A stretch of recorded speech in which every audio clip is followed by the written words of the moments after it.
ஓம்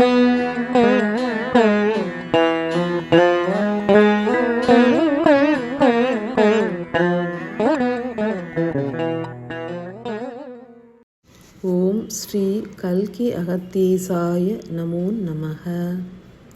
ஈசனின் அடி தொழுதே அகத்தீசன் உரைக்கின்றேன். மலர்கள் யாவும் பூக்கின்ற தருணத்தில் மாத்திரமே மகரந்தம் வெளிப்பட இயலும். பூக்காத மலரினால் காய்க்கவோ கனியவோ இயலாது. அன்பு மானுடர்களே, கனியாகத் திகழும் இறைவனை அடைந்திட பூக்க வேண்டியது உங்களின் கடமையாகும். அன்பு எனும் அருட்சக்தியினால் மலர்வதற்கு முற்படுங்கள். அன்பின் ஸ்வரூபமான சிவத்துளி மகரந்தமாய் உங்களுடைய ஆன்மாவினுள் நிலைத்துள்ளது. ஆன்மாவின் மூல மைய ஆற்றல் என்பது ஒரு மாபெரும் விருட்சத்தின் வேர் போன்றது. பரமாத்மாவின் மூலத்தோடு தொடர்புடையது. மனிதர்கள் பரமாத்மாவின் தொடர்பினை ஆழமாய் பெற்றுள்ளனர். எனினும் மலராத வரை உணராத நிலையே சித்திக்கின்றது. போராடும் ஆன்மாக்கள் எளிதினில் உணர்ந்திட உபாயம் உரைக்கின்றேன். ஆத்ம காயத்ரி மந்திரம் உரைத்து பூஜிக்கையில் மானுட ஆன்மா விழித்தெழும். எனினும் அதனை உணர்வது எங்கனம்? எனது ஆன்மா விழித்ததா? உயிர் ஆன்மாவினை நோக்கியே பயணிக்கின்றதா என்பதனை எவ்விதம் உணர்வது? அன்பு மானுடர்களே, நீங்கள் எண்ணுவது போன்று இறைவன் என்பவர் அடைய முடியாத தொலைவினில் வீற்றிருப்பதில்லை. இறைவன் உங்களுடைய மூல மைய ஆற்றலாகவே இயங்குகின்றார். ஆழமான மௌனம், வெகு ஆழ்ந்த அமைதி என்பதே இறைவனின் ஸ்வரூபமாகும். இறைவனை கண்ணுறுவதற்கு முன்னர் இறைவனின் இருப்பு தன்மையினை உணருங்கள்.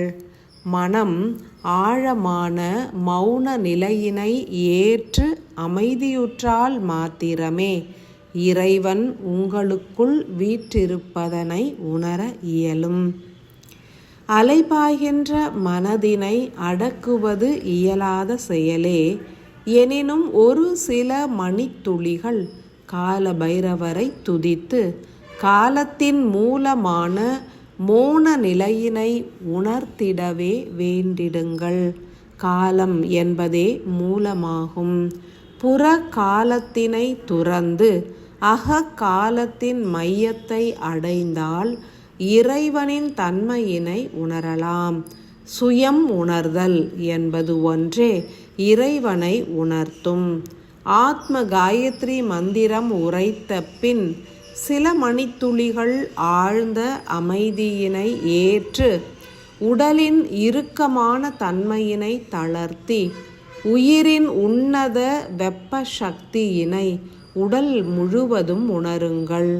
உயிரின் வெப்ப சக்தி உடலின் குருதியில் பாய்ந்து பயணிப்பதனையும் உணருங்கள். பின்னர் வெப்ப சக்தியினை ஊடுருவி மையம் சென்றால் குளிர்ந்த காற்று போன்ற ஜீவகாந்த சக்தி சிரசின் உச்சியிலிருந்து உடல் முழுவதும் பரவுவதனை உணரலாம். ஜீவகாந்த குளிர் சக்தியினை உணர்ந்தால் உங்களது மனமானது பூக்கத் துவங்கும். பூத்தல் நிகழ்ந்தால் மாத்திரமே இறைவனின் மகரந்த சக்தி உணரப்படும். இறைவன் உங்களுக்குள் ஆழமான ஜீவகாந்த சக்தியாக பரவி நின்றிருப்பதனை உணருங்கள். இறைவனின் தன்மையினை உணர்ந்த பின்னரே இறைவனின் சொற்களை செவிமடுக்கலாம். இறைவனின் செயல்களையும் உணரலாம். பதப்பட்ட பண்பட்ட ஆன்மாக்கள் அன்பினை வெளிப்படுத்தி ஆழ்ந்த மோன நிலையில் உங்களுக்குள் உறைகின்ற ஆன்மாவின் ஆற்றல்களாகிய இறைவனை உணர்ந்திடுங்கள். பரமாத்மாவோடு தொடர்பு கொண்டு பரவசமாய் இயங்கும் ஆன்மாவினை படிப்படியாக உணர்ந்து உத்தம நிலைகளை எய்திடுங்கள். ஆசிகள் பல பல.